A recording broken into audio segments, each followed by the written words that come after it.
રાધે મિત્રો જય શ્રી કૃષ્ણ। હું ઉષા ગોહેલ આપનું સ્વાગત કરું છું। મિત્રો આજે આપણે બનાવવાનું છે આ ચીપરું છે અને પાકેલ લેવાનું ચીપરું અને ગુવાર ટમેટા અને આ બધા મસાલો નાખશો।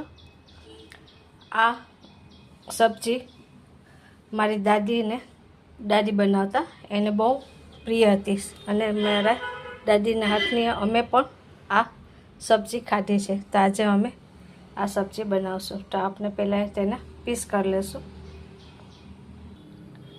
અહીંયા આપણે ચીબરું છે તો તેને પીસ કરી લીધા છે અને ચીબરું એકદમ પાકું છે, ખાટું અને મીઠું, એટલે શાક ટેસ્ટી બનશે। તો પહેલાં આપણે આમાં રાઈ કુકરમાં આપણે તેલ મૂક્યું છે અને તેમાં આપણે રાઈ નાખશું।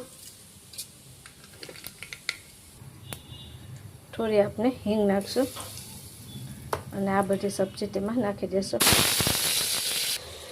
આમાં આપણે બધો મસાલો નાખી દીધો છે। હવે આપણે તેને હલાવી લઈશું।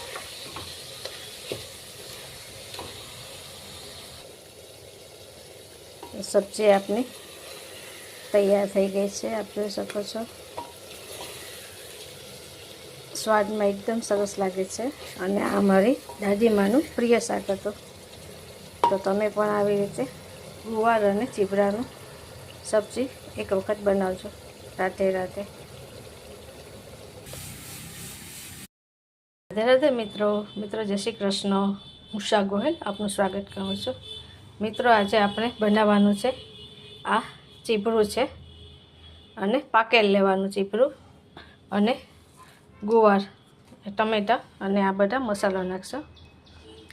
આ સબ્જી મારી દાદી બનાવતા એને બહુ પ્રિય હતી અને મારા દાદીના હાથની અમે પણ આ સબ્જી ખાધી છે। તો આજે અમે આ સબ્જી બનાવશું। તો આપણે પહેલાં તેના પીસ કરી લઈશું। અહીંયા આપણે ચીબરું છે તો તેને પીસ કરી લીધા છે અને ચીબરું એકદમ પાકું છે, ખાટું અને મીઠું, એટલે શાક ટેસ્ટી બનશે। તો પહેલાં આપણે આમાં રાઈ કુકરમાં આપણે તેલ મૂક્યું છે અને તેમાં આપણે રાઈ નાખશું। થોડી આપણે હિંગ નાખશું અને આ બધી સબ્જી તેમાં નાખી દઈશું। આમાં આપણે બધો મસાલો નાખી દીધો છે। હવે આપણે તેને હલાવી લઈશું।